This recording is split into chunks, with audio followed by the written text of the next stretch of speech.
And we are live. Today we have a special guest, CIA covert operator. I have to question his background. Anytime I see a bare bulb over a CIA agent, I start to sweat. Andrew Bustamante, how are you doing? I'm good, Eric. It's good to be here. Technically, you're not the one under this bare bulb. You do have a very classy little bulb above your head, I see. So, oh yes, that is the bookshelf from IKEA atmosphere. That, $100 from IKEA, like dressed it up. I used to have just a painting on the wall and then like my show, like almost like a towel type of thing hanging, and it was sort of warped down just like any YouTuber whatsoever. So that actually is a gigantic Hollywood level improvement compared to what I had in the past. And that light in the back is supposed to supposedly draw the camera to give the better depth or whatever. There you go. Yeah, and my bare bulb is just everywhere I travel, I end up signing up for different co-work spaces, and co-work spaces have just become like they have to look trendy. So somehow we live in a world now where bare bulbs are both used for interrogation and for setting the trend in a very classy joint. Okay, well, I was thinking that you were just letting us know if the chat gets out of hand that people. When the light goes out, that's when bad things happen. Yeah. Okay. Good to know. All right, so we're going to jump back into the past. Very interesting hearing about you. You were born in Arizona, and I'm guessing Tucson because your father worked for IBM. No, actually, so my father died when I was very young. My birth father, and he was an Air Force, just an Air Force enlisted person. And my mom and my dad met at is it the Luke Air Force Base? Is that the one in Arizona? It was a long time Davis ago. Mountain. Davis Mountain might have been it. Actually, that sounds right. So yeah, but that was back in like 1979, and then I was born in 1980, and my father died just a few months after I was born. Oh, okay. But my stepdad, my stepdad who raised me, spent 35 years working for IBM. Okay, and you know what IBM was called? Because I grew up in Tucson. I was born and raised in Tucson. That's how I know this. And IBM was nicknamed "I've been moved." And it literally was that. So it'd be like I had some friends from Germany, I had friends from other place, and it was literally IBM was just moving people in and out. That's IBM is what took us from Tucson to Pennsylvania, where I grew up. So that makes perfect sense. There you go. So you were on the way out. So now your language story is interesting. I always like to talk about language. I don't know why. Probably because I suck at it. I took French and it was awful, and I managed to fail out of lowest level French. Watching Steve Martin routines probably didn't help, but either way, I like the whole concept of the polyglot, but apparently you're not a polyglot. But it's weird because you grew up speaking Spanish until you were 5 as your first language, but then converted completely to English and forgot most of your Spanish, correct? Yeah. It's one of those, it's strange. Spanish is a language that I understand more than I can speak. So so you still have an intuitive. Yeah. And it's especially when I have my mother or my grandmother yelling at me in Spanish, I really understand it well then. Maybe that was it. I was getting formal training. If I got more curse words like Viva Fry is out here in the audience, and he speaks French and all flavors of it, maybe I would have remembered more. I don't know. So and it's funny. So I'm going to go ahead and put myself on a limb, and I'm like, the whole polyglot movement it's kind of a joke, right? So anybody out there, especially Europeans who speak more than one language, they will be the first ones to tell you lose fluency rapidly when you stop using a language. It's not like you can stop talking it even if you have French and German and Spanish, right? Very common combinations to have if you're in Europe. Or Portuguese and French and Swedish or something like that, right? Especially in the Norwegian countries where everybody speaks 3 languages in primary school. They all know that as soon as you stop actively practicing a language, it starts to get processed, starts to get indexed. The cognitive term is it gets indexed into your back brain, into a part of your brain that's not actively being used. Your fluency goes down, your language reflexes, your ability to rapidly converse, it all decreases significantly. So whenever I see like YouTube videos or advertisements for polyglots. It's one of those things where I'm like, if your career is just selling people on the idea that you're a polyglot, then you're using 3 or 4 languages, and you're kind of always using the same languages, the same taglines, the same sales pitch in multiple languages, so you look really fancy. But when you're forced to survive in a language, you master that language, and your other ones take a back seat. That makes sense. I guess the one person I know who's legitimately, I think, a polyglot in the sense of 4 languages is a guy, Jan Eluga. He's a podcaster, and he lives in Switzerland, and he lives in Italian Switzerland. So there's the 3 languages: Italian, French, and German, and English. And he's constantly pinging around in all of them. Yeah. So I could see that maybe. Yeah. And I would be very curious to have a conversation with him and see just how deep his knowledge is in specialized vocabulary in any one of those languages. Right. You might be able to have an everyday conversation about groceries and fuel and, picking up the kids from the school. But are you going to be able to have a conversation about politics? Are you going to be able to have conversations about economy? Are you going to have a conversation about military history? Can you read? 4 different languages. Exactly. And can you read? I mean, that's a big one too, because speaking and reading are 2 different activities, right?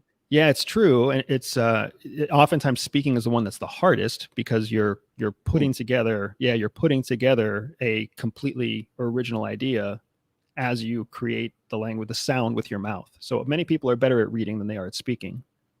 Okay. Yeah. Well, with your background, and you've talked about it before, that you have sort of I don't know how to put it, an appearance where it's difficult to tell from where you originate. That's said like a very sensitive white guy. Thank you, Eric. I am ambiguously brown, and for all the other brown people out there, like, there's a lot of benefits to being brown, but nobody wants to talk about that. All we want to talk about is how much white people suck. But that's okay, Eric. Yeah, I am ambiguously brown. You don't know if I'm. I got you. You don't know if I'm Pakistani or if I'm, whatever, Latin American or whatever else. Well, I wanted to go into that and see if that helped you. I've had like a Mike Levine on. Mike Levine is a DEA legendary agent. Thousands of people arrested, and he worked all the levels of the cartel. And he's a Jew from the Bronx. But he played because he grew up with Puerto Ricans. So he knew like street level, I'm going to say Puerto Rican, even though, yes, technically it's Spanish, but there is a difference because I took care of Cubans. And when I did that, I learned that Mexican Spanish and Puerto Rican Spanish and Dominican, and it's very different. And it's kind of like comparing a Southerner to somebody from Boston. There's very extreme differences in the dialect, so to speak.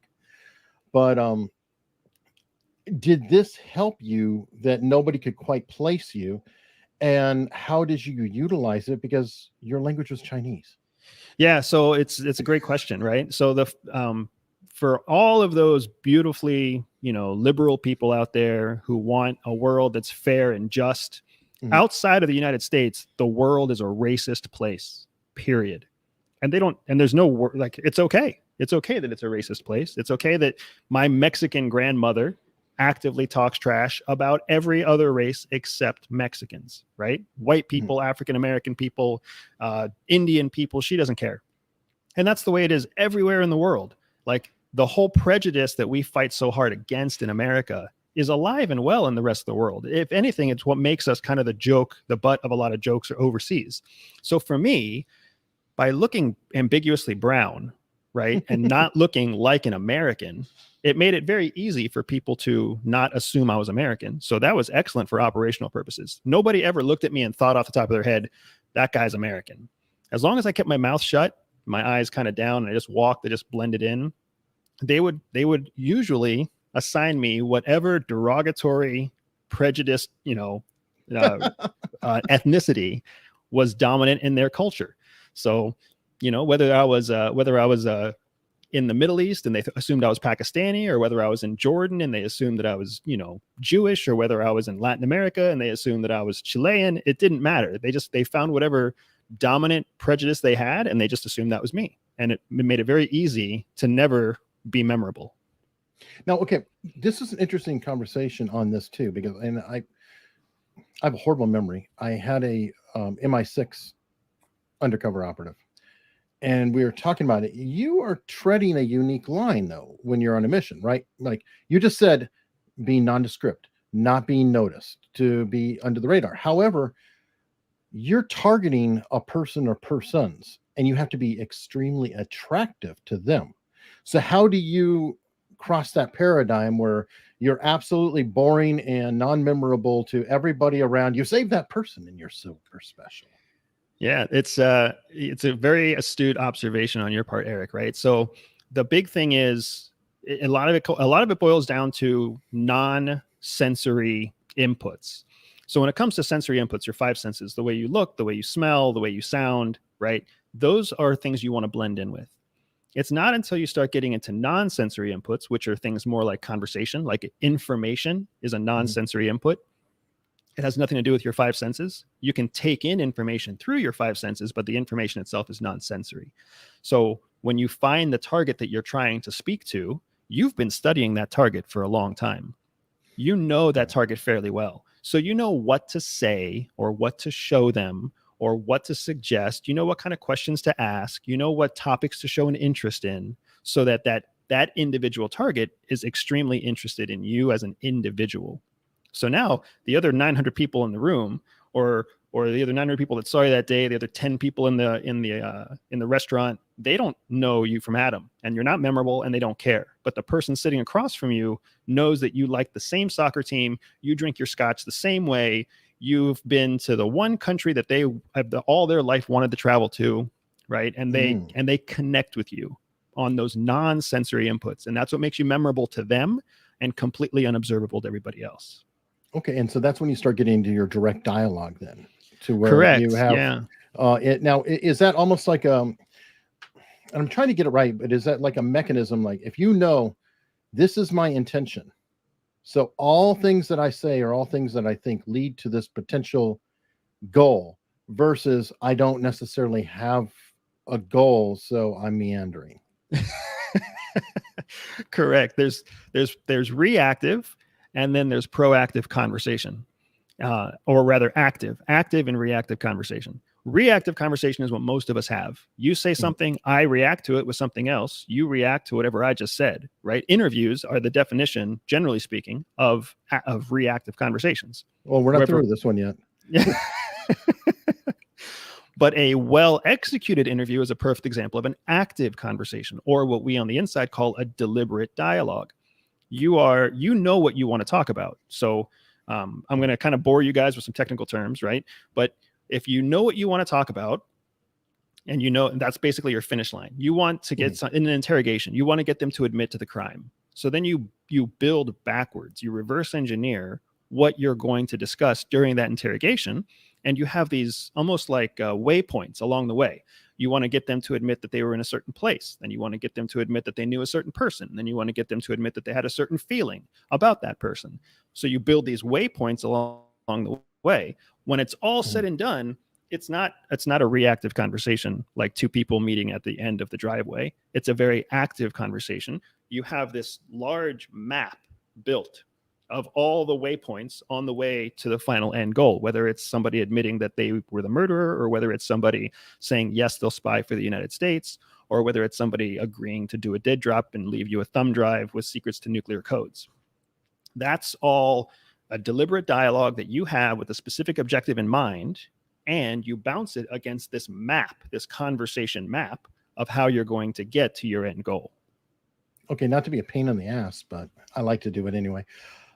That's an interrogation, but that's only one form of a dialogue or a conversation, because I have a lot of different people who like run Sears School or whatever, that there are two different things. There's interrogations, and then there's intelligence gathering. Right. So in your case, I imagine you might have talked to people you wouldn't necessarily want to bring home to your birthday party. Right. But that didn't matter. And it didn't matter if they committed particular crimes in the past. What did matter is, do they have information that could help you later? Right. Is that a different conversation than an interrogation where you're actually trying to get the truth? Yeah. So the principles are the end objectives and the environment are different but the methodology is very similar. So with an interrogation, you have control of the environment. You have, I mean, the person's there. They're either apprehended or they're detained, and there's some expectation on their part that they will not be released until the interrogation is over. So they want to cooperate, or you can anticipate that they want to at least seem like they are cooperating. So that's, you're right, interrogation. Still they have a limited product that you're selling them. It's very limited, very specific. And they know that all they have to do is say yes. And then when they're allowed to leave to go get their wallet, they just never have to come back. But yeah, there you go. But it's still a deliberate dialogue. It's still a conversation map. There's still an objective. There's still a purpose. Intelligence gathering is the same thing, except you don't have control over the environment. You don't have a closed audience that you can count on. If you piss the person off, they just get up and walk out of the restaurant. If you're boring, they're going to start watching the TV and ignore you altogether. All of a sudden, you run the risk of becoming just as forgettable as everybody else because you screwed something up. But you still want to have that same deliberate dialogue, that same conversation map. Your objectives are different. You're not looking for an admission of guilt. You're just looking for a next meeting. No, go ahead. So I was actually sitting with a friend of mine who's still active on the inside just a few weeks ago. And we were joking because he sees me come across, his YouTube playlist or whatever else. And I know that he doesn't even exist right on the social sphere of things. And we were laughing because in the real world, in the not the James Bond world, but in the real world, about 97% of cases fail. And nobody knows that. Right? All that effort, all those spies out there trying to get information, 97% of what we do fails because you talk to somebody and they're just not amenable to spying. It's not the right time. They're not in the right mood. They don't have enough time. They're under observation. They're just nervous. Like making a spy is not an easy thing. All the intel that we have, they're liars and snitches, and you can't trust them anyway. Exactly. They produce something that isn't really intelligence. But yeah, the fail rate is massively high. And if anything, the hard part is becoming accustomed to that failure rate. It's why Everyday Spy, one of the things I try to teach people all the time is not to fear failure. You should fear not trying. You shouldn't fear failing on every attempt. Okay, and I should put this out right now. A lot of my audience does not love the CIA. I told you that ahead of time. So, like right here, and I don't know if we can get into a lot of it because I think your career spanned like 2007 to 2014. So I would probably be able to talk to you about, let's say, the Kennedy years and speculation as to now. But obviously, I can't talk to you about the window that you do know something directly. But we can surmise from publicly available information on other years. Is that a fair? Yeah, I think that's as fair as it can be, right? CIA is not going to come out and reject or deny anything because that would just suggest that there's credibility to it. Yes, and that actually does bring into a question that took me by surprise because I was talking to Mike Levine about it. I don't know if you have ever read up on the theories about, obviously Iran-Contra, drug running into South Central LA, and Freeway Ricky Ross, the reporter Gary Webb, who kind of revealed all of it, but then died later of a very odd looking self-termination. This is YouTube, so you have to be very careful what you say of 2 bullets in the back of the head. Anyway, but and that's always looked terribly, terribly suspect. However, Mike Levine, who despises the CIA, pointed out, he said that he did not think that the CIA did that or did anything to him because, and I'm coming to an end, I promise, because the man had already been ruined. His career was devastated. He was mocked. Nobody believed anything with him. His career was in tatters. He was a complete joke. And he said, why would they even bother? He was already destroyed. Do you have any thoughts about that? So I don't know a lot of details about the individual or about, I tend to look at all the conspiracy theories, all the theories about what CIA did or didn't do. And I kind of take it all with a grain of salt because CIA is one of the organizations in the United States that has authorities you would not imagine. They can do basically anything they have to do if it can draw a direct line to national security. Technically, they're not supposed to do it on our soil, though. Well, that's the big caveat isn't about it isn't about geography. The big caveat is about the citizens' citizens. national identity. Exactly. So they're not supposed to do it against an American citizen. Now, if it's an American citizen who's also an active terrorist posing an active threat against national security, now they can go to a court and they can get the kind of, court approved whatever they need to do whatever they need to do to maintain national security. That's the thing about authorities. Different authorities exist with different intelligence community partners. And that's what forces them to cooperate, because when they cooperate, they have a wider range of authorities that they can execute against. So in this case, do I believe that at some point some secret court gave CIA authority to smuggle guns? Sure. Drugs? Sure. I mean, people, whatever else. Like it's not beyond the realm of reality. I know in my time, anything that we could give an asset to keep them going in terms of being a productive intelligence providing asset, we absolutely could ask the question, right? It didn't matter if it was Legos or high-end scotch. If we could ask the question and say, hey, this thing might advance the case a little bit further, we at least had the ability to ask. Whether or not they would say yes or no is a different story. So back in the day when CIA was even less governed and less regulated, man, anything's possible. But I would be hard pressed to ever believe that the CIA would take active action against the US citizen ever, because that is the no-go zone. That is a very dangerous place to be. And you could leave it to some other IC partner who already has authorities to wrap the person up, arrest them, defraud them, whatever else, right? You could leave that to FBI. Mm-hmm. So in an interview, I saw a very short one. I do look around. It's just kind of one of those things like fly paper. And I go out there and say, hey, what's that? Oh, let me poke at that. What's that? You were very concerned or criticizing the fact that they have not released the Kennedy information. And I mean, John F. Kennedy. And I'm sorry, there are a lot of questions about, shall we say, CIA, a president who called his thing jumbo, and other fun elements. Hey, this is entertainment. I got to throw it out there. What are your thoughts on that? Why has it not been released? Are there not some weird questions? Because CIA, here's my issue. MK Ultra, CIA, Cuba, Kennedy, Cuba. Oh, by the way, Cuba has burned the CIA more than any other place in the world. It seems like there's constantly like a double agent way up in the high command.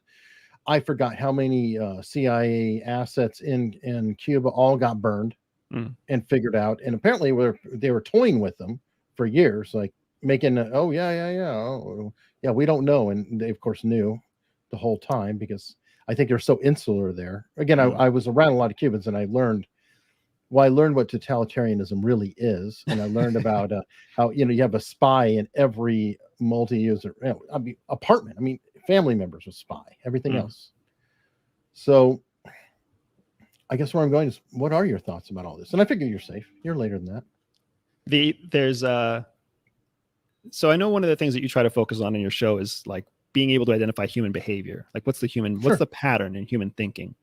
And the most important pattern to keep in mind with human thinking is that in the lack of information, in an absence of information, in an information vacuum, people assume the worst. That's what they assume, right? When there's no other information, they will assume the worst. And the worst is defined by their own objective or their own subjective feelings. So when it comes to why hasn't CIA or why hasn't DOD released, why hasn't the government released all the files on the JFK assassination? That is a lack of information. So what's the natural human response to that lack of information? The worst. And the worst minus Hanlon's razor, but it's Hanlon's razor is that to me, most conspiracies, and I'll give you a baseline where I think. Okay. To me, most conspiracies are somebody did something, and Hanlon's razor is never ascribed to malice that which can be explained by stupidity. So as an example, let's say you are an agent or I'm an agent, right? And I do some really nasty stuff. Okay. I get caught and I go to my supervisor and say, well, you know what? I did it under your command. say, you own a piece of this too. So they just quietly just say, get that sorry ass Eric out of here quietly, fired, whatever, just get them out. And then they say, shut up. And they shut it all down. To me, that's behind most conspiracies, is something like that, where the command's ass will swing out there too, or people in charge will swing out. So they actively suppress or cover up things from getting out. So I'm sorry, go with your, tell me the rest. I was just giving you my. Yeah, no, I don't disagree. You said it's Hamlin's razor. Is that what you're calling Hanlon? Yeah. Hanlon's razor. So yeah, I would say that's more accurate than not. It's not that there is some big secret being hidden. It's more likely that there's so much information, nobody knows how to comb through that information. That's what frustrates me about JFK. What frustrates me about JFK is the fact that, whether history is history has happened.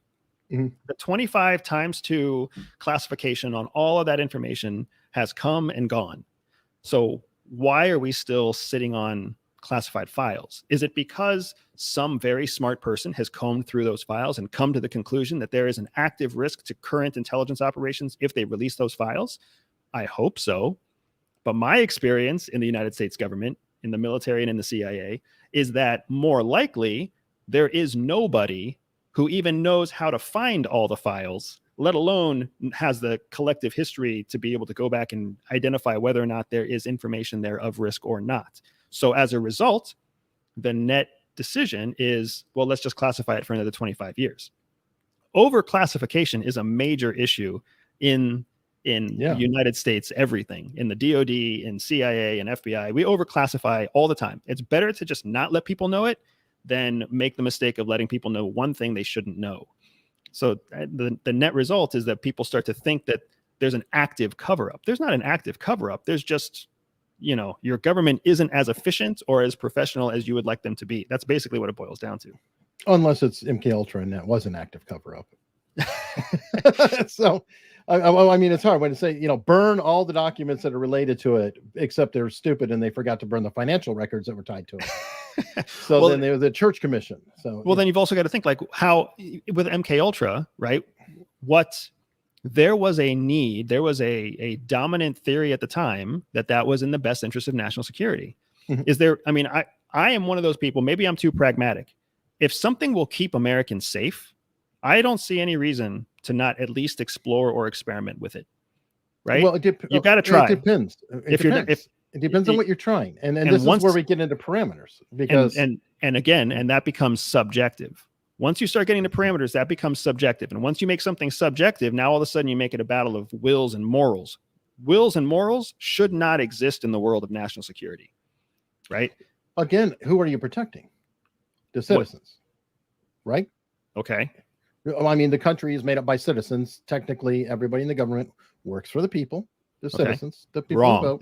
That's actually not true. The people in government do not work for the citizens. Citizens can't vote on their government employees. No, citizens that gets into the deep state, but that's the bureaucratic element of it, that they can't vote on it. But they can vote on who's appointing the people and who is running the agency. So technically, we're on steps that are removed, but ultimately, the government is supposedly working for the taxpayer. And we get into the details of the deep state and the bureaucratical element of it. And none of that has to do with the deep state, man. None of that has to do with the deep state. Deep state's just another term for bureaucracy. Just for the people who've been there for 20 years and they're there through every politician coming and going. It sounds really creepy. So I'm not saying deep state in that sense, but somebody, for example, somebody in the CIA, not necessarily the director, but who gets hired in 1980, and then they just are there going up through the ranks. How many presidents have they worked under? Many. Right. That's what the deep state really is. It's just a term. Okay. But it's heightened. I'll go with your definition, but I still think that it is an incorrect assumption to think that the employees of a federal agency work for the people. That's not really true. The employees of a federal agency work for the agency that they're assigned to. Just like the person who works at Google isn't really working for Americans. He's working for Google. That's two different things, though, because Google is a corporation, and a corporation is not ultimately voted in or in any way. It is part of the marketplace. The government is not part of the government is not part of the marketplace. The CEO is voted in by the board. By and the board, yes, yep, but and that the is board is again a chosen. financial. Yeah. Well, the board is chosen by people who are shareholders of it. So again, it's an economic. Sounds a little bit like bureaucracy, though, right? Well, somebody's given the right to vote, and then they cast their vote, and then they have to go with, and then they defer the responsibility of making decisions to the person that they vote in. It's not that different. Right. But ultimately, just like a cop, just like anybody else, you're supposed to serve the people. And again, you go all the way up the chain. The president is voted in. The president is in charge of all the agencies' heads, who in turn are in charge of everybody below. Okay. In a corporation, I am not in charge of the guy at Google in any way, shape, or form, ever. So it's not really a fair analogy. Okay. I'll roll with it, but go ahead. So this is fun. I love it. I mean, I'll get in the weeds. But where was I going? Dude, you froze on me.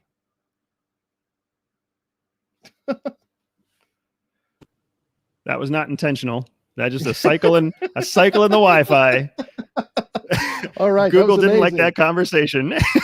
No, they did not. Well, well, it is YouTube. Let me see. Have I gone yellow yet? I do all the time. So I thought that was on my end. I saw it cycle, but yeah. So okay, we're way off topic. So you were saying there was something there that we were going down before I distracted us. Okay, somebody's saying I was busy being wrong. Here you go. You got a fan. Triple X Zild. I will also go out there, since we have this small window of time. The Cubans are an incredibly sophisticated intelligence service. I mean, they eat our lunch. Yes, that's true. They eat everybody's lunch. Like they're fantastically talented at what they do, and they are incredibly risk tolerant, and they always have. Ben, frozen again. Got that rental Wi-Fi. I'm going to go into the chat while we wait for him to come back. Courtney, you are right. Yes, he was flexing the spy skills. What's funny is I know he's listening to me right now, probably going, oh, God, I'm about to say something. Okay. Wow. This is so much fun. Okay. Yeah, it's as long as the light bulb doesn't go dark. Well, it's a frozen image right now, so it's not. Wow. This is entertaining. So chat. What else do we have in here? Okay. Well, that's kind of what I was saying, Danielle, that deep state is unelected bureaucrats. Oh. Yeah, I think I'm back. All right. Yeah, twice. I'm back. That's like the conversation. Shoot. Yeah, hey, there you go. There we go. Let me see if I can kick the other one out. Okay. Oh, you're still there. Good. Good. I was talking all kinds of things about you, right? That's all right. So yeah, but my point there is just that, you know, you can't judge our success or our failures against somebody as sophisticated as the Cubans, because it's almost like you're assuming that.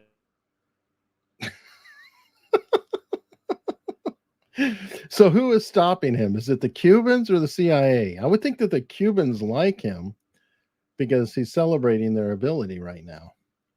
But there you go. You're back. Yeah, I don't know what's happening here, man. Let me see. Is it the CIA or is it the Cubans? I mean, I think the Cubans would like you right now. Yeah, right. I'm gonna try and change. The Wi-Fi that I'm on right now so that we don't keep having that problem. But go ahead. All right.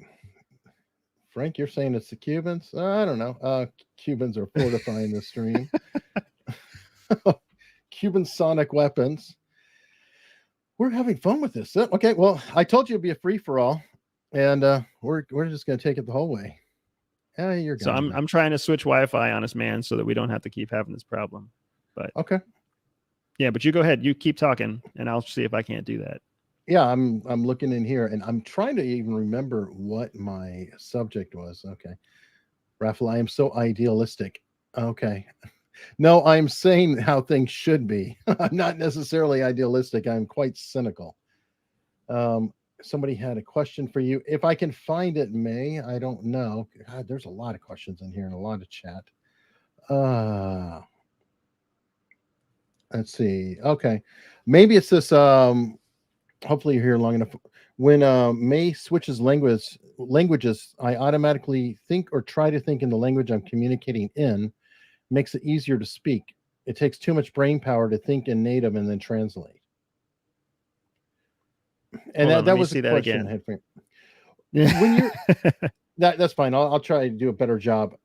When you're speaking another language, do you try to think in the language as you're talking versus whatever I'm going to guess English is your baseline language and then translating on the fly? Correct. Yeah, that's exactly right. It's always better to think in the language that you're trying to speak rather than translate. Translation's a second step. It's not always easy. Children do a better job of it than adults because as adults, we're always trained to think about what we're going to say. So not Mhm. what ends up happening is you think about what you're going to say in your native language, and then you translate it into whatever the language is that you're trying to speak in, and then you try and do the reverse when the person responds to you. So for sure, the best practice is to just try to switch gears totally into another language. But sometimes it's not always as easy as it sounds. Do you find yourself, and I'm just curious because I think of cultural considerations, and do you find yourself acting in a different manner? Like, let's say, Germans have, terms that we don't even have, like Schadenfreude and things like that. And I don't know if you're getting any of this. Go ahead. I D- just switched our Wi-Fi. I just switched the Wi-Fi router, so we should be okay. better now. Okay. I was going to say, do you pick up like a cultural vibes and attitudes when you're switching languages? I'm just curious. And no, you didn't. Alrighty then. I don't remember where your question was, Gavin. Gavin. Oh, I think it was something about the farm. I see him fly by. There's a lot of questions. This is awesome. Everybody's cooperating. Now I can get to the questions, but of course I don't have a guest to answer them, which is a delight. Cultural vibe. Go for it, man. Okay. When you're speaking or thinking another language, do you find yourself picking up cultural attitudes and things like that to help you and find yourself almost change your personality slightly? Yes, I would say yes because you always want to integrate yourself into whatever culture you're in. That's just a cultural acuity thing that has nothing to do with operations. There's no faster way to stick out of a foreign culture than by not adopting the foreign culture's idiosyncrasies, including with language. But I think the harder part is remembering that you're on someone else's home field. It's really easy to become just frustrated and agitated by the way a foreign culture works and not realize that you are the guest on their turf and they're not awkward, they're not odd, you are. So that's the harder part, is to not become agitated by the world around you when you change the world around you. Okay, that makes sense. And now I did find the question somebody's pointing out. When you're training on the farm, which is very funny, I think I know where the farm is, and I mentioned it to many CIA officers, and they always get really squirrely when I say the name out loud. So I won't do it officially in public, but it is quite funny, and it's something fruity. But anyway, what was the most unexpected lesson or training or skill that was taught that you never would have expected when you first signed up? Yeah, that's a pretty good question. There were a number of skills that I never would have thought. So I think the most surprising thing about the farm was learning how easy it was to manipulate a person. Because you think that manipulation is like hard, right? You would think that manipulation is complex and convoluted and it's not one size fits all. But at the farm, they teach you a very structured way to be able to take somebody from being a patriot for their country to essentially being a traitor against their country. And it's a very systematic process. Now, granted, rice is one way we talk about it. Yeah. You might also hear mice. There's also some academics that call it rascals. There's all sorts of different terminology out there. Yeah, it's pretty funny. That sounds very English. Well, I mean, the English did create the CIA. So, you rascal. And it was written by academics because it's 20% or 50% more complicated than what the actual operators use. But that was the thing that was the most surprising thing to me, because I thought I would be learning, cool skills with like cars and guns and how to use ropes and grappling hooks. And instead there I am in a PowerPoint Ranger, spending days and hours at a time just learning the process of how to derive or how to drive human behavior based on these, just like you were talking about, these 4 core motivations. Question: am I wrong to say that if you're down to guns and ropes, you failed? Everything has gone wrong. That is exactly right. Okay. That's what kills me about most people who are like, oh yeah, you must have learned how to do all this stuff. I was like, we learned how to do that as a fail safe when everything else went wrong. Okay. And can we go into right? I think it's a reward, ideology, coercion, and ego. And I think that that's something that people would really love to hear from an expert, and it's a good skill. So help us out. Yeah, so there's 4 core motivations. I talk about them in my podcast, the Everyday Espionage podcast. If anybody's a podcast listener, or if you like YouTube, I have it on my YouTube channel as well. But essentially, the 4 core motivations they boil down into an acronym called RICE. R stands for reward, I for ideology, C is for coercion, E is for ego.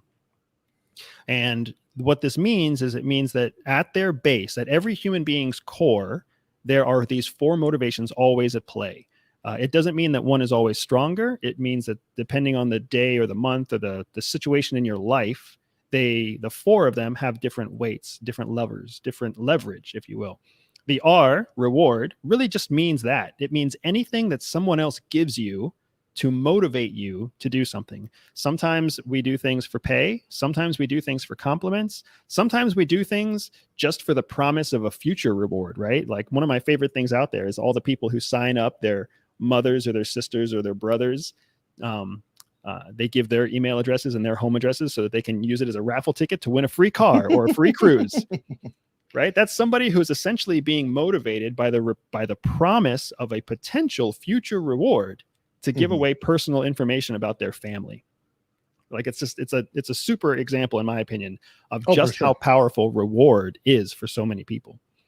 Ideology, we're taught that ideology is essentially the strongest lever for all people, but not all people have the same ideology.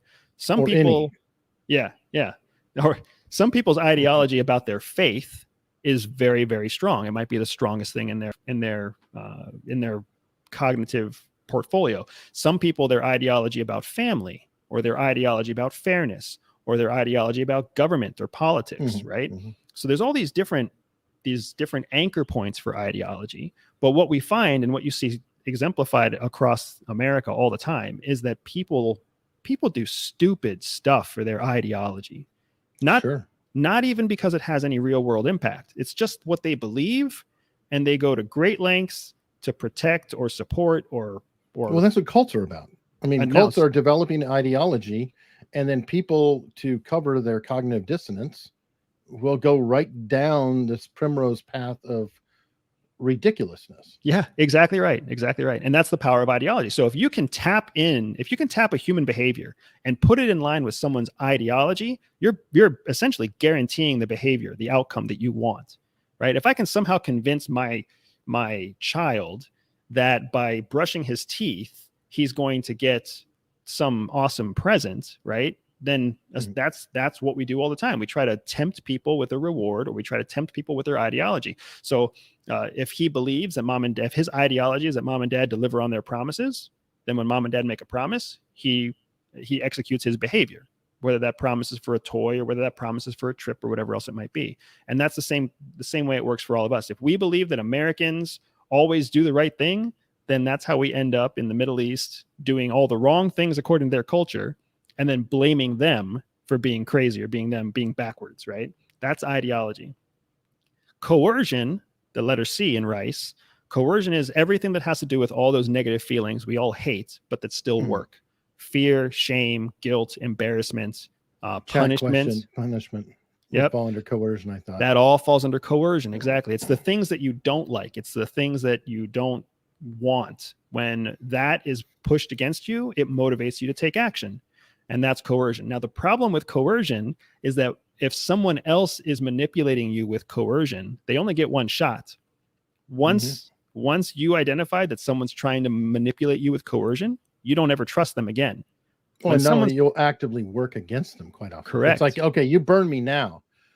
Fine. But I will do everything in my power. Some people would do everything to go. So yeah, that's a very temporary, got to use it right now, this minute, and you burn that asset or whatever. Correct. Where it's like, consider in contrast to that ideology, if you can motivate someone by getting them to believe that you have the same ideology, man, you can control that person for decades if you wanted to.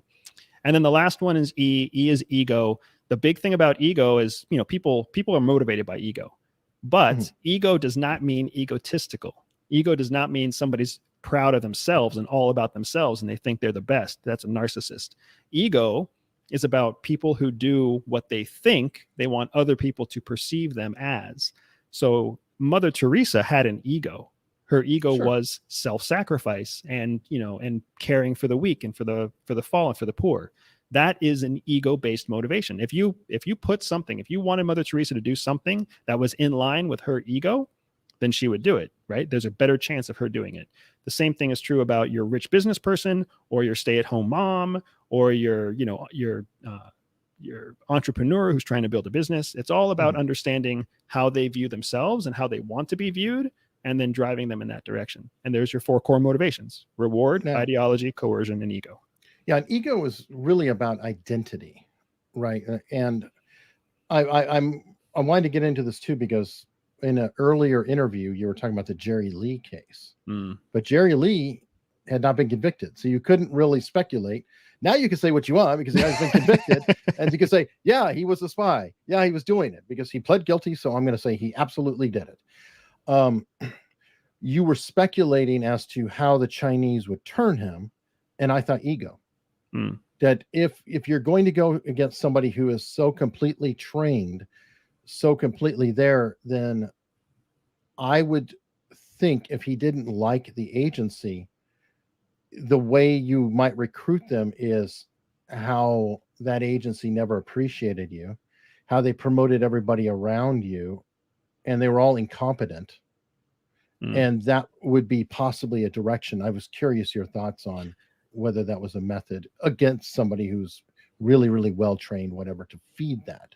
Yeah. So one of the things that you'll see if you look back at the history of spies in the United States, right? American traitors, people who have betrayed America, what you see is a really strong streak of ego-based motivations that convince these people to spy, because they think that they're special, or they think that that the country owes them something, or they think that they were somehow slighted by FBI or CIA or NSA or DIA, whatever it might be, right? Those are ego-based motivators. And it's very, very easy to target an intelligence officer specifically, because intelligence officers are recruited by the agency because they have a very strong sense of personal identity. They have a strong ego. You need to have a strong ego in order to operate alone with very little support. Somebody who doesn't have a strong set of personal identity, someone who's out there by themselves and isn't full of themselves, that's the kind of person who's likely to just freeze and quit and wait for instructions, or miss a meeting, not actually carry out the objective. You need to have that person who would be a perfect salesperson, or the person who would be, the high school jock in the football team or whatever else. That's the kind of person who can go out there and be on the razor's edge alone, and you can count on them to execute, just because if they don't execute, their ego would take a hit. Right. No, that makes perfect sense. And that leads me to a couple more questions. And one of my former guests you've actually had on your show, I think, for 3 episodes, and that's Jack Barsky. Jack's and a great guy. One of my favorite guests of all time. Yeah. Now, what I thought was so interesting is because I was listening to different interviews with you, and he introduced saying that he heard you in an interview, and he was like, "You think like I do." And by the way, that's no faint praise. He's kind of blunt. He's not going to say that he likes you unless he likes you. That's right. I think the German in him. But I think that was the Mark Valley live drop interview. Am I correct? Yeah. So Jack's got the benefit of being a foreign operative in the country that he was targeting, right? So that's why he doesn't have to mince words. He doesn't have to try and be, nuanced in what he says. He gets to call it the way he sees it.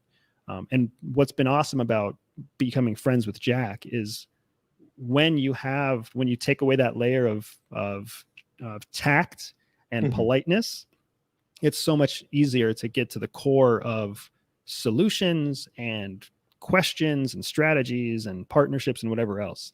But yeah, it's really powerful to be able to connect with other Intel operators who have the same way of thinking that you do, because we tend to have pragmatic, objective, cold-hearted conversations, and that's not something everybody's open to. Right. And like earlier, you and I were hashing it out, which I actually love. So it's kind of like, I'm thinking half the chat's going, oh my God, are they going to go at it?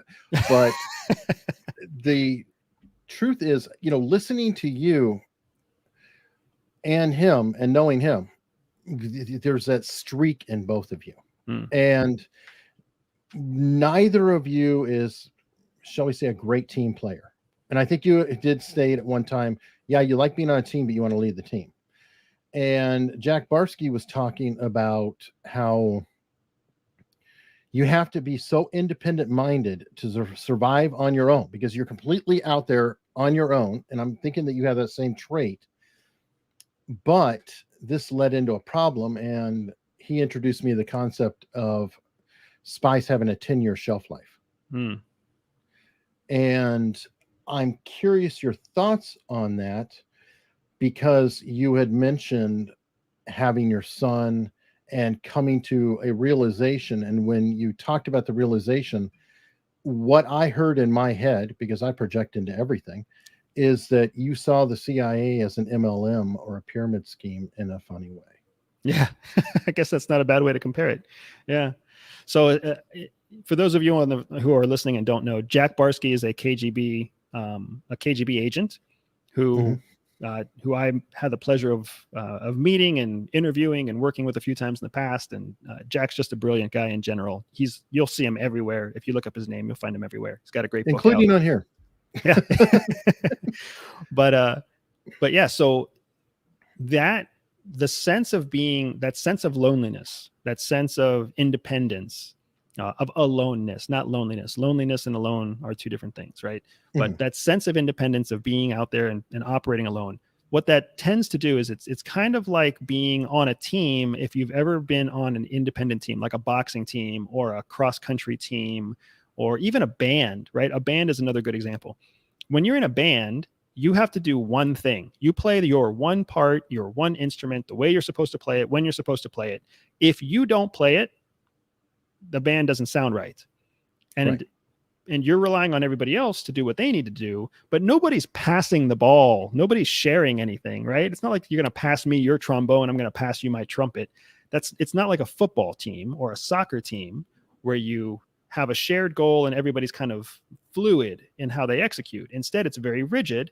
You execute what you're supposed to execute, and then they execute what they're supposed to execute. And at the end of the day, you win or you lose.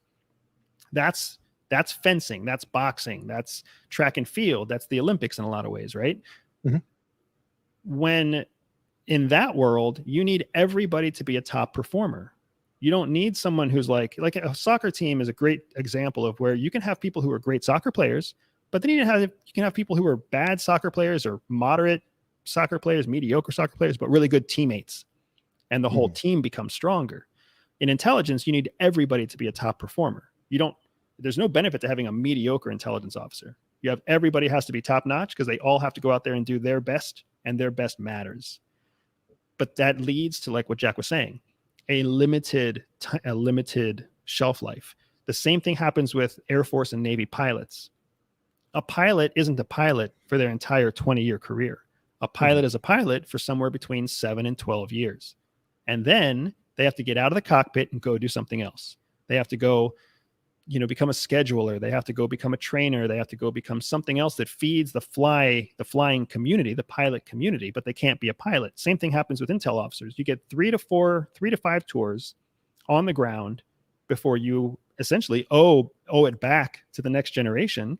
And you got to come back and be a manager. You got to come back and be a trainer. You got to come back and be a bureaucrat. And that's the thing that sucks. Nobody signs up for CIA to spend 15 years behind a desk pushing paper in a crappy polyester suit, driving an hour and a half to get into the main building. Nobody wants that. We want to be alone in the field, doing our own thing, and then telling the world what we did, or telling a very small select group of people what we did. And that leads to people like me, when my 3 to 5 tours are up and CIA doesn't want to play nice anymore with my goals, my personal goals to raise a family, to be a father, then they have to be ready for me to say, no, I'm not going to do this anymore. And CIA is having massive attrition right now. People don't realize it, but CIA is losing about 1 covert intelligence officer a day compared to what they used to. They used to lose like 3 a month. Now they're losing almost 30 a month because people are hitting that stride and they're saying, I don't want to play this game anymore. You can't make me sit behind a desk. I'm going to go try my hand in the civilian world. That's a whole new generation of people. Is it because some of them too maybe don't believe in the mission? Like, you know, post 9/11, I imagine they had the least attrition and probably the best recruiting time ever. Right. And as times have moved on, I'm sorry, however you want to put it, our exit from Afghanistan was embarrassing. Right. No, you're not wrong. And the amount of people that had dedicated careers to Afghanistan, Iraq, and various one-off missions, counter-narcotics, counter-proliferation, counterintelligence, that were all related to what we were doing in the Middle East. It's hard to keep those people motivated. It's hard to tell them that they have a bright career in government ahead of them when they just watched their 8 years of work get flushed down the drain. And what are they going to say for their next performance review? How are they going to be the ones that get chosen for promotion against someone who's working a sexier target, like the Russians or the Cubans or the Chinese, right? It's a very, and that's not even counting the people who just have life change. People get married, people have kids, people have parents who become sick. Like that's just part of life. And when CIA doesn't really care about your life, the government doesn't care about your life. You are a servant to the people. So therefore, you know, if you have a life issue, that's nice. We have a policy that gives you, 14 days of bereavement leave, and then you're supposed to be right back in your seat doing your job. Right. Get over it. You're done. Yeah. You got your time. We thought of you. We took care of you. You had your kid. You had your maternity leave, paternity leave, whatever. Come on, get back. Right. Time to move on. Corporate America doesn't work that way. Corporate America evolves with society, and I'm in corporate America. Yeah, they do. you could leave, but no, it's pretty but they can use it as an incentive to hire new talent. Sure. Right? Like there's companies right now, companies all over America are deciding whether or not to make remote work a thing or whether they're going to force people to come back into offices. Well, fortunately, that's where people have the power, because we had this giant Milgram experiment that went on for the last 16 months, and many corporations absolutely would not let people work remotely. They had no choice. And then they found, well, we lost a little productivity, but we didn't lose that much. And we could shut down 20 offices and not pay facilities for all those. So, it forced their hand. It wasn't like necessarily forward thinking. Sometimes circumstances can, I think, overcome and help change. Yeah. And I'm not giving corporations credit for forward thinking, but I am saying I want people to be forward thinking. And if people are thinking right now, and I've run into a number of folks who seem to think this way, like, oh, companies are going to have to create these work from home jobs. There's going to be a whole new rush of remote jobs, and the world is going to be so much better for me to have my kids and for me to do whatever else. Right. Like if that's the case, yeah. I have fans, man. Lots of support. I'm telling you. If that's the case, then, I will be pleasantly surprised. What I think will happen is that companies will create more remote positions. Companies will create, partial 2 days in the office, 3 days at home kind of schedules, but they will also start to pay people significantly less. And the reason they'll do that is because if you don't like it, somebody else out there will take that job, because now there's going to be the open market shortage.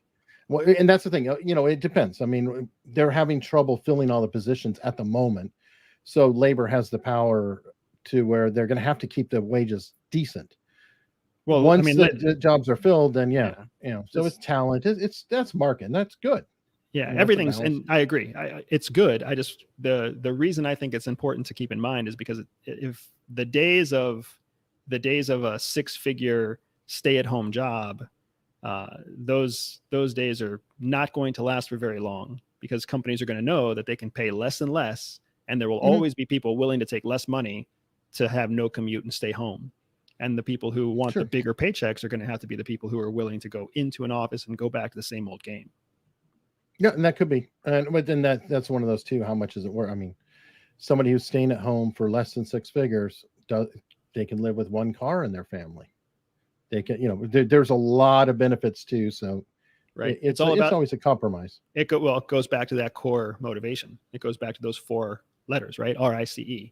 Is your ego one where you have to be the head dog? You have to be a big dog in the company? Or is the reward of salary so powerful to you? Or is your ideology one where you're like, I want to be able to hang out with my kids. I want to be able to stay home with my dog. I want to be able to avoid people, and just I'm a proud introvert, and I just want to stay in my little office and just do what I'm supposed to do from home and never have anyone bother me. Either way, whatever your motivation is, if you find the right combination, you'll be successful. Well, perfect. Now, okay, here's a quick question before I slide out to the end. What do you think of the recent recruiting ads for the CIA? They are. Oh man, I try not to say bad things about CIA, but I think that their whole recruiting drive has just been like embarrassing. Their whole like twist towards millennials, and like it's almost stereotypically insulting, right? Where they're cringe? Like, yeah, it's like we're gonna make ourselves look a little bit more like, you can almost. I can't even finish a sentence. I'm so disgusted. The pandering. You can set your watch to what minority they're going to show on the next screen, right? Here's an Asian. Here's an African American. Here's somebody in a wheelchair. Here's a female. My boss has a rainbow on this badge, and I felt so good. Yes, and it's like, do you really think that the future heroes of America are so shallow that they're going to choose you because you show them a picture of a rainbow flag, or you show them a picture of a guy named Gonzalez? Do you really think that's going to bring people in the door?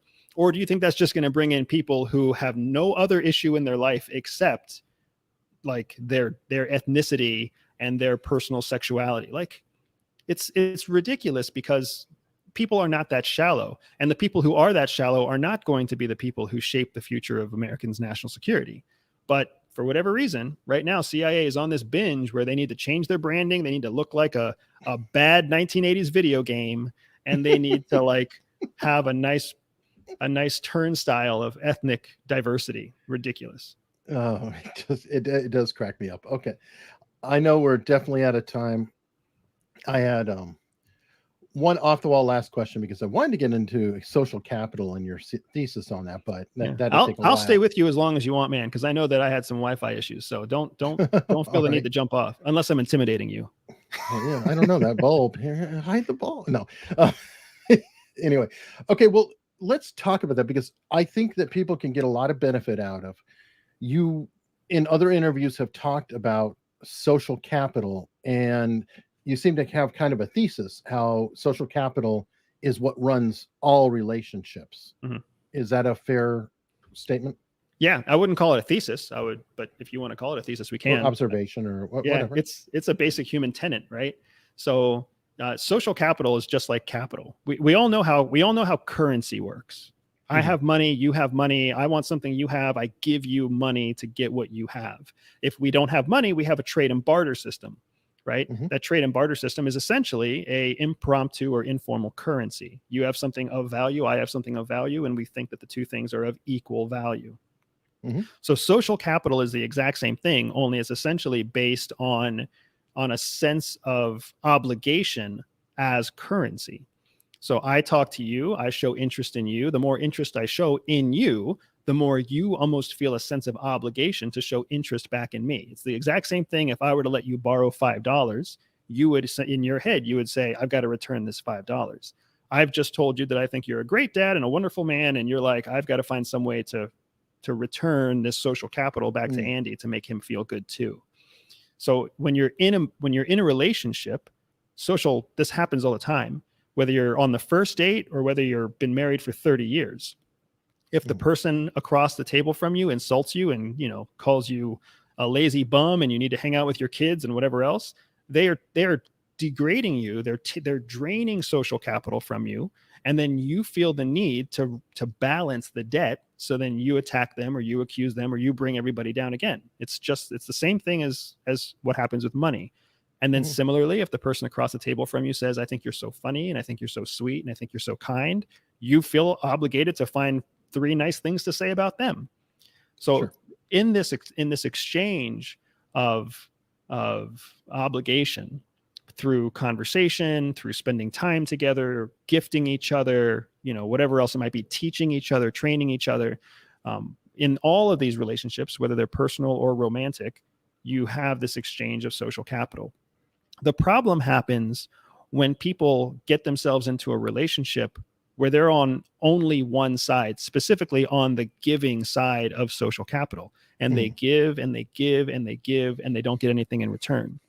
That's where things start to fall apart. And the reason that happens is because some people just end up investing their capital in the wrong person, especially in romantic relationships, but also in personal and professional relationships. And you're giving and you're giving and you're giving, and the other person is taking and taking and taking, and you're just running out of currency. You're running out of capital. It doesn't come back. The other thing that's a common mistake is people don't realize that sometimes you just have to ask for what you want in return, because that sense of obligation that comes from currency, that comes from the exchange of social capital, that is building up a subconscious behavioral lever where they want to deliver on some kind of, they want to close off that obligation. They want to tie off the end, put a period on the end of the sentence. So if you're giving and giving and giving, and all you're really hoping for is that someday they're going to give you a job opportunity, they're going to give you an introduction, or they're going to give you whatever, sometimes you just have to ask. It's like, I've given and given and given, and now it's time for me to say, hey, can you introduce me to that CEO that you play golf with? And what you'll be surprised at is that sometimes just asking the question is enough to get the person to act on the obligation. They feel the pressure. They just don't have the... Or maybe they never thought of it. I mean, because we're selfish. We are generally selfish creatures, and we're like, oh, you gave me that. Well, thank you. Oh, thank you. And then, you know, I don't necessarily think about this particular thing. Like maybe you want to be interviewed by somebody I know. Right. And well, I'm busy thinking of my new shows and all that. You did something for me. Thank you. Cool. Whatever. And then you say, hey, could you introduce me to such and such? Oh, yeah, sure. Yeah. And it's just, I never really thought of it. And on that, I don't know how this would fall into it, but have you heard of the Ben Franklin effect? I've not heard of the Ben Franklin effect. It's kind of tying into it, but it's almost a reverse thing. Like Ben Franklin had another legislature who hated his guts. And he established a relationship and overcame it by approaching the person and saying, I understand you're really well read and you have this particular rare book. Is it possible I could borrow that? And that person lent it to him, but because he saw him at that point as worthy of lending that book, it changed the whole paradigm. And I think that's almost like the opposite of what I'm saying. But so some of it is a little odd. Like if somebody offers you something, you can get so worried about the capital and how much you give or don't give. Sometimes you just need to say, yeah, thank you so much, because it's an insult to them to not take what they're offering. Does that make sense? Yeah, it makes sense. The thing to keep in mind, the core concept with social capital is just to recognize that every exchange is an exchange of capital. Yeah, it's a balance book, right? And then just like real currency, the longer that the balance is uneven, right, the more that the balance is going to start to decrease, because currency loses value, just like social capital loses value. So today, if I ask you for a favor at the end of this interview, the chances of you delivering on that favor are much higher than if I wait 2 months before I ask you for a favor. Oh, sure. Because the capital, the value has decreased. So that's all that it matters. Like for me, in a very I'm not that smart. I'm just an operator, and we work in a world of strong, objective, as close to absolutes as we can. And that's where it stands for me. Every conversation, every exchange is an obligation, and I can use it in my best interest if I use it quickly. Well, perfect. And that's a great point for our last question, because I'm not that smart. So just two dummies on YouTube, man. That's my favorite way to be. What is the question that I should have asked you and didn't? Oh, that's an interesting question right there. I'm on the spot, man. I don't know. A question that you should have asked and didn't ask. Right. I don't have because I don't know if I've asked you anything original. You answer questions all the time. And I know that you're going, nobody ever asked me this. You know, there's a couple of those. I do sometimes wonder why nobody ever asks me what I wanted to be growing up. They're always like, oh, you were a spy. That must have been what you wanted to be when you were growing up. And I was like, no, spying was never something I wanted to be when I was growing up. When I was growing up, all I really wanted to be was a musician. I was really, and I suck at music, man. I'm bad at music. If you want to, I mean, I'm horrible at the guitar. I'm even worse at the ukulele. It's just embarrassing. But man, I love music. Music is one of those art forms that actually speaks to my soul. So all I wanted to do was like, I wanted to be a musician, and I tried and it never worked out. And my dad told me how bad I was at music and that it would never work out. And that's why I needed to go do something else. And that's your band analogy from earlier. And I was going to pile on to that. I don't know if it'd help in the future, but when you were saying a short-lived time, I was thinking supergroups. When you have all the top players in the world and they're all on the same stage, those bands don't last too long. It's true. Yeah, it's true. It's the same thing with your pro sports athletes. All the best athletes in the world in one team, not enough to go around. Nope, too many egos. Well, sir, thank you so much. This has been fantastic. I hope I didn't make you too crazy arguing out corporate versus bureaucratic nonsense, and I hope we get to argue about that in the future because it's fun. Everybody check you out, EverydaySpy.com. I would say is that the best central place to find everything, your courses, whatnot? Heard you had a book, but I couldn't find it. Yeah, it should be on the homepage. My homepage is I am a reforming or whatever. I am a recovering spy trying to figure out business. So I'm not very efficient. Yeah. But yeah, so if you go to Everyday Spy, promote. You went from being stealthy to now having to self-promote. Yeah. EverydaySpy.com, you'll find all of my stuff. Everyday Espionage podcast is probably my most fun project that I have going on.